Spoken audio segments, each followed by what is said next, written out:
नमस्कार दोस्तों, स्वागत है आपका स्टडी फॉर सिविल सर्विसेज में। फ्री वीडियो के लिए चैनल को तुरंत सब्सक्राइब कर लीजिए और नोटिफिकेशन को जरूर ऑन कर लेना।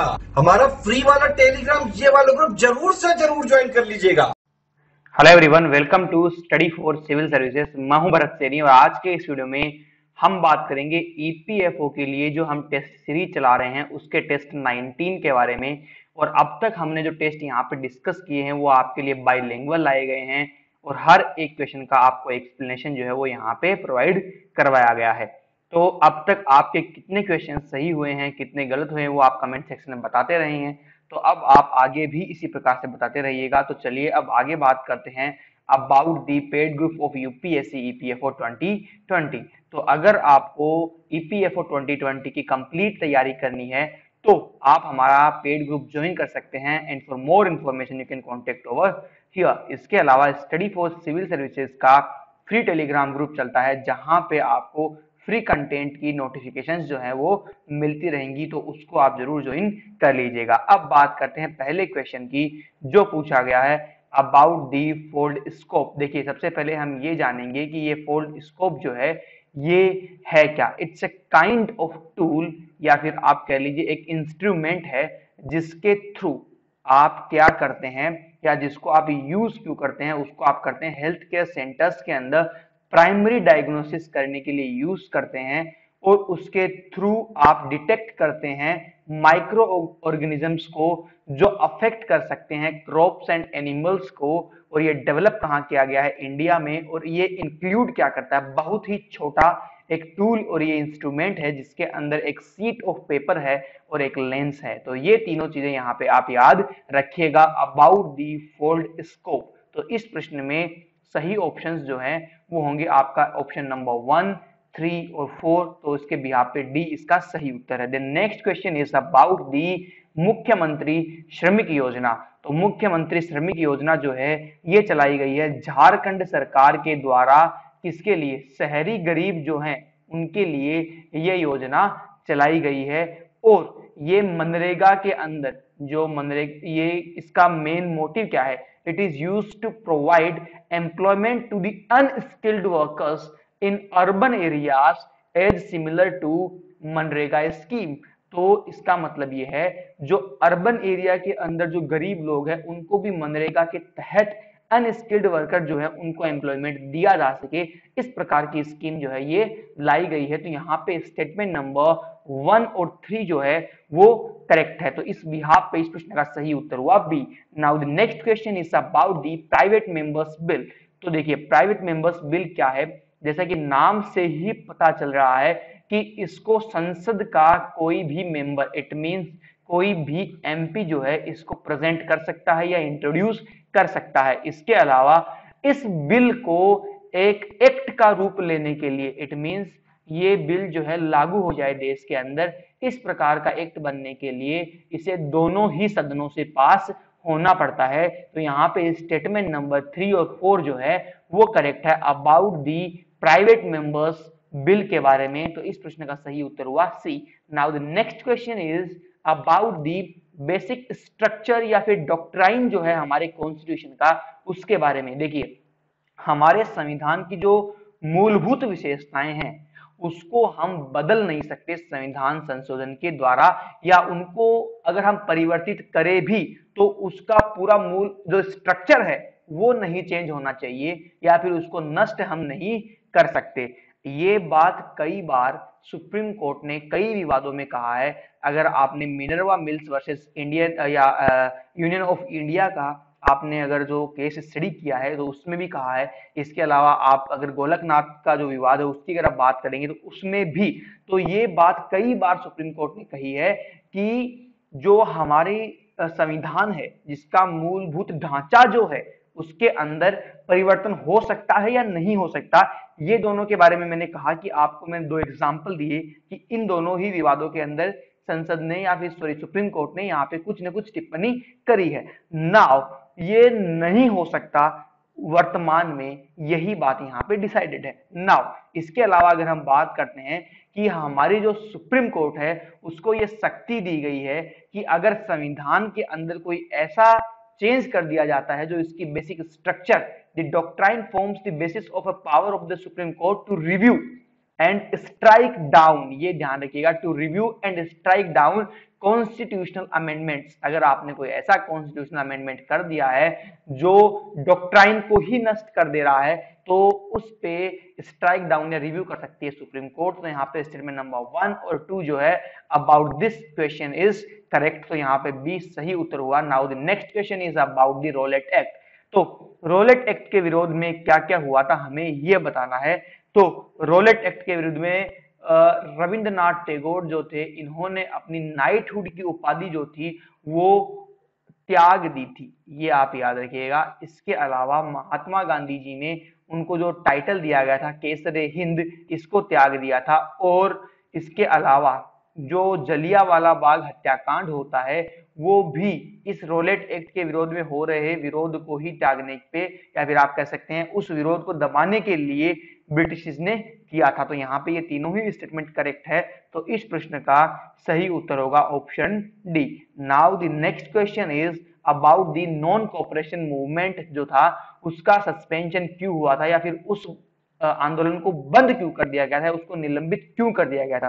तो देखिए उसी वक्त चोरी चोरा कांड जो हुआ था, तो उस वक्त गांधी जी ने यह कहा था कि अहिंसा के माध्यम से हमें सरकार के खिलाफ नहीं लड़ना है, क्योंकि असहयोग आंदोलन जो था वो हमें हिंसा के माध्यम से कोई भी काम नहीं करना है, हमें अहिंसा के माध्यम से ही काम करना है।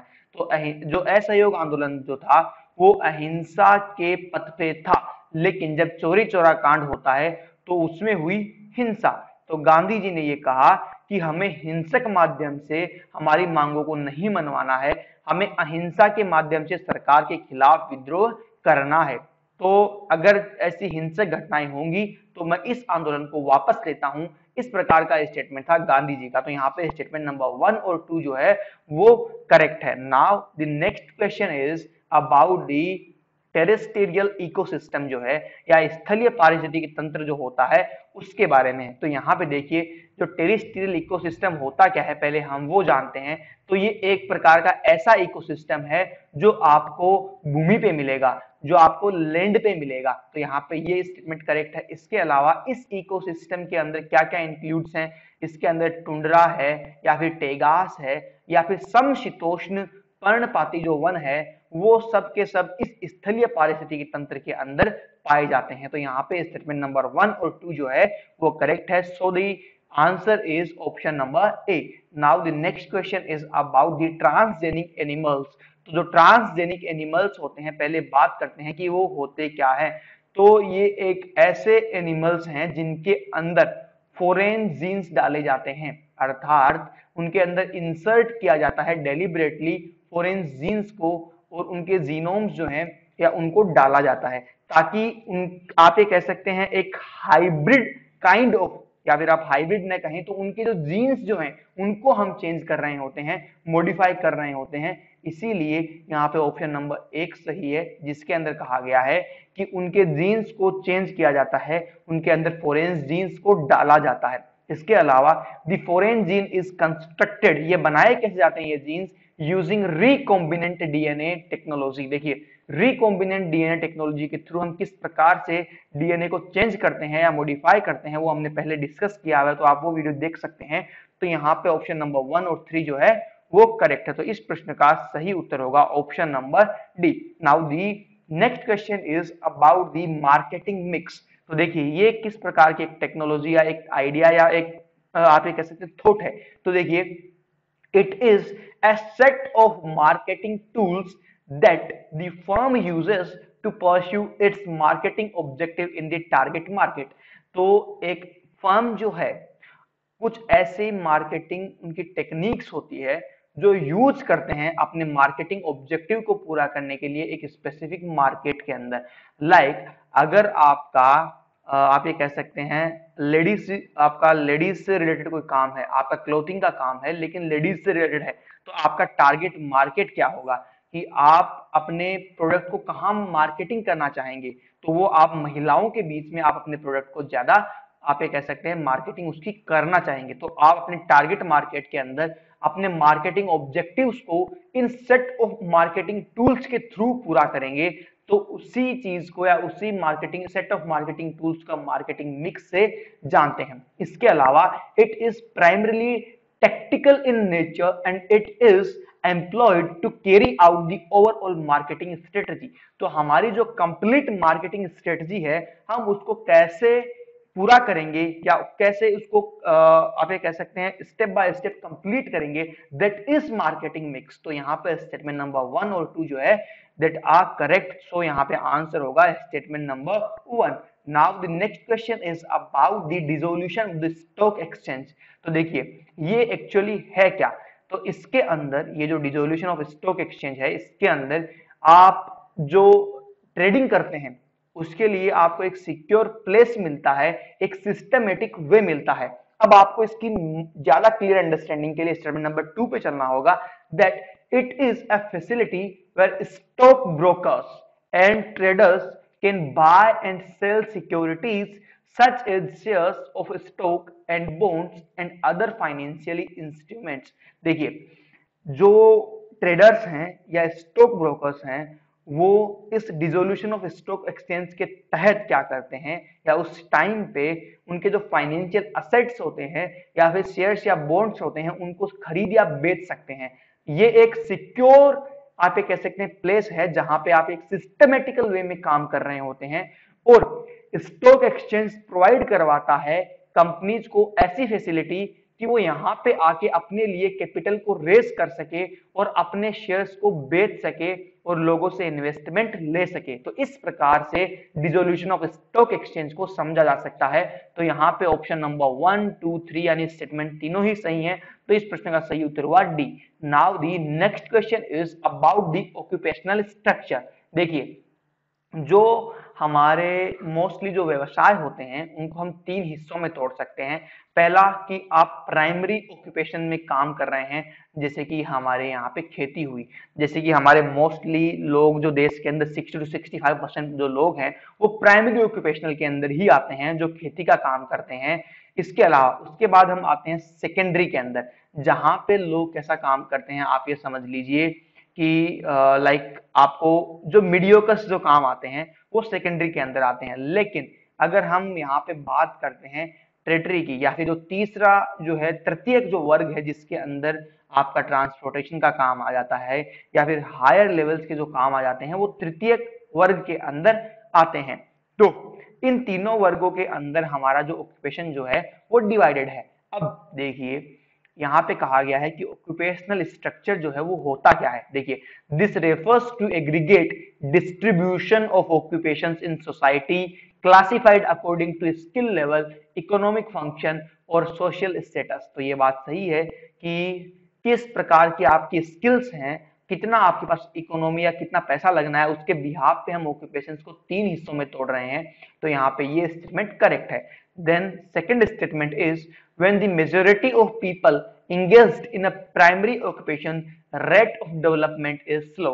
देखिए अगर ज्यादा से ज्यादा लोग देश का अगर अधिकांश हिस्सा जो है वो प्राइमरी ऑक्यूपेशन में ही लगा होगा तो जो रेट ऑफ डेवलपमेंट है वो स्लो होगी। रीजन क्या है, क्योंकि जो हमें हायर एंड पे काम करना होता है लाइक अगर हम आईटी सर्विसेज के अंदर जाएंगे, अगर हम एक्सपोर्ट के अंदर अगर हम जाते हैं, ट्रांसपोर्टेशन का जो काम होता है उसके अंदर अगर हम जाते हैं जहां पे मोटा मुनाफा मिलता है, देश के अंदर बहुत ज्यादा इकोनॉमी जो है बूस्ट में आ सकती है, तो अगर वो काम न होके ओनली एग्रीकल्चर का ही काम हो रहा है जहां पे सिर्फ लोग अपनी आवश्यकताओं की पूर्ति कर पा रहे हैं, तो उस सिचुएशन में रेट ऑफ डेवलपमेंट जो है वो स्लो होती है। तो ये स्टेटमेंट भी यहाँ पे करेक्ट है। Then fourth one is occupations are generally classified as primary, secondary और tertiary। तो ये हमने यहाँ पे डिस्कस किया। स्टेटमेंट नंबर 1, 2 और 4 जो है वो करेक्ट है। Now the next question is about the employment assurance scheme EAS। देखिए ये है क्या एक्चुअली, तो जब एग्रीकल्चर का जो लोग काम करते हैं तो कुछ वक्त साल के अंदर ऐसा आता है जहां पे एग्रीकल्चर सीजन जो है वो नहीं चल रही होती है या बहुत कम उस वक्त वहां पे काम होता है, लीन एग्रीकल्चर सीजन जिसको हम बोलते हैं। तो उस वक्त हम उन लोगों को कुछ मैनुअल काम दे सके through this employment assurance scheme, ताकि वो अपने काम को पूरा कर सके, अपनी रोजी रोटी चला सके ग्रामीण क्षेत्रों के अंदर। इस प्रकार की स्कीम लाई गई थी, EAS स्कीम। तो यहाँ पे ऑप्शन नंबर 1 करेक्ट होगा और यहाँ पे ओनली स्टेटमेंट नंबर 1 ही करेक्ट है। तो इस प्रश्न का सही उत्तर है option number C. Now the next question is about the schemes. यहाँ पे आपको एक स्कीम का नाम दिया गया है और पूछा गया है that which of the following scheme was launched as Swarna Jayanti ग्राम स्वरोजगार योजना। एक ऐसी कौन सी स्कीम है इनमें से जिसको स्वर्ण जयंती ग्राम स्वरोजगार योजना के रूप में लॉन्च किया गया था and then was merged into Deendayal Upadhyaya Antyodaya Yojana. तो उस योजना को अंत में कहा विलय कर दिया गया, दीनदयाल अंत्योदय या दीनदयाल उपाध्याय अंत्योदय योजना के अंदर। तो वो योजना है नेशनल रूरल लाइवलीहुड मिशन, राष्ट्रीय ग्रामीण आजीविका मिशन जो है उसको फिर फाइनली कहां मर्ज कर दिया गया था, इन दी दीनदयाल उपाध्याय अंत्योदय योजना के अंदर। Now the next question is about the objectives of the industrial dispute act 1947। तो इसका मेन ऑब्जेक्टिव क्या था, प्रश्न ये पूछ रहा है। सो the provisions for payment of compensation to the workmen on account of closure। तो जब बात आती है मुआवजे की, तो उस वक्त कितना मुआवजा उसको दिया जाना चाहिए, अगर जब काम बंद कर दिया जाता है तो उस वक्त काम करने वाले को कितना मुआवजा दिया जाए, उसका प्रावधान इसके अंदर है। इसके अलावा to secure industrial peace and harmony by providing machinery and procedure for the investigation and settlement of industrial dispute by negotiations। जो इंडस्ट्रियल डिस्प्यूट्स होते हैं उनको हम बाय द इन्वेस्टिगेशन या सेटलमेंट करके हम कैसे इसको सेटल कर सकते हैं, और ऐसा एक हमें क्या दिया गया, प्रोसीजर दिया गया through this industrial dispute act 1947। तो यहाँ पे स्टेटमेंट नंबर 1 और 2 जो है वो करेक्ट है। तो इस बेसिस पे इस प्रश्न का सही उत्तर हुआ option number B. Now the next question is, यहाँ पे एक स्कीम के बारे में पूछा गया है, वो है लाडली लक्ष्मी योजना। तो हमें उसके बारे में सही कथन चुनना है। तो ये योजना जो है, ये योजना लॉन्च करी गई है by the MP government, Madhya Pradesh सरकार के द्वारा इसको लॉन्च किया गया है। और इसको क्यों लॉन्च किया गया है, इसका मोटिव क्या रखा गया है, तो इसका मोटिव है to improve the health and educational status of the girls in this state. तो राज्य के अंदर जो लड़कियां हैं उनका हेल्थ एंड एजुकेशनल स्टेटस जो है वो हमें इंप्रूव करना है, ये इसका मोटिव है। Again these two statements are correct. Then fourth one is the scheme focuses on providing benefits to the girl children mainly from non-tax paying families or orphans। तो जो अनाथ बच्चे हैं उनको, या फिर जो लोग टैक्स नहीं पे कर पा रहे हैं या नहीं कर पाते हैं, ऐसी फैमिली जो उस कंडीशन के या उस कैटेगरी के अंडर नहीं आती जहां पे टैक्स पे करना होता है, उतनी इनकम उनकी नहीं है, तो उनके गर्ल चाइल्ड के ऊपर ये स्कीम फोकस्ड है। तो यहाँ पे स्टेटमेंट नंबर 1, 3, 4 जो है वो करेक्ट है। तो इस प्रश्न का सही उत्तर हुआ option number C. Now the next question is about the NSFDC, national scheduled caste finance and development corporation. तो हमें इसके बारे में सही कथन जो है वो चुनना है। तो सबसे पहले इसका गठन कब हुआ था, इसका गठन हुआ था 1989 के अंदर। और कौन सी मिनिस्ट्री के अंडर हुआ था, ministry of social justice and empowerment government of India. इस मिनिस्ट्री के अंडर इसका गठन हुआ था as an non profit company. तो ये याद रखिएगा कब गठन हुआ, किस टाइप की ये कंपनी है, कौन सी मिनिस्ट्री के अंडर हुआ था। तो यहाँ पे स्टेटमेंट नंबर 3 करेक्ट है। नाउ यहाँ पे सेकंड स्टेटमेंट है that it has an objective to fight poverty through entrepreneurship. गरीबी से हमें लड़ना है, कैसे, एंटरप्रेन्योरशिप के थ्रू, किसके थ्रू, उद्यमिता के थ्रू। तो यहाँ पे स्टेटमेंट नंबर 2 और 3 जो है वो करेक्ट है। तो इस प्रश्न का सही उत्तर हुआ option number D. Now the next question is that what is bioreactor. Bioreactor actually होता क्या है, हमें ये समझना है। तो सबसे पहले देखिए, it is a vessel in which a chemical process is carried out which involves organisms or biochemically active substances derived from organisms। तो ये एक ऐसा केमिकल प्रोसेस है जहां पे बायोकेमिकली एक्टिव जो सब्सटेंसेस होते हैं उनको यूज करते हैं। तो अगर हिंदी में हम समझें तो ये एक ऐसा वेसल है, ये एक ऐसा पात्र है जिसके अंदर एक ऐसी रासायनिक प्रक्रिया को अंजाम दिया जाता है जहां पे जीवों से प्राप्त जैव रासायनिक जो हमारे पास सब्सटेंसेस होते हैं, पदार्थ होते हैं, उनका हम यूज करते हैं। तो यहाँ पे स्टेटमेंट नंबर 1 जो है वो करेक्ट है। तो बायोरिएक्टर होता क्या है हमने वो डिफाइन किया। नाउ हम बात करते हैं कि जो ये बायोरिएक्टर के अंदर जो प्रोसेस होता है उस प्रोसेस के अंदर ऑक्सीजन जो है वो यूज हो भी सकती है और नहीं भी हो सकती है। तो ये भी यहाँ पे सही हुआ।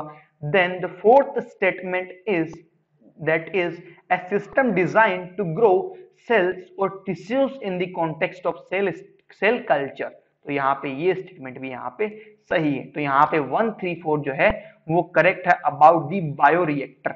Now the next question is about the PERT। देखिए program evolution and review technique जो है ये एक्चुअली है क्या, हमें ये समझना है।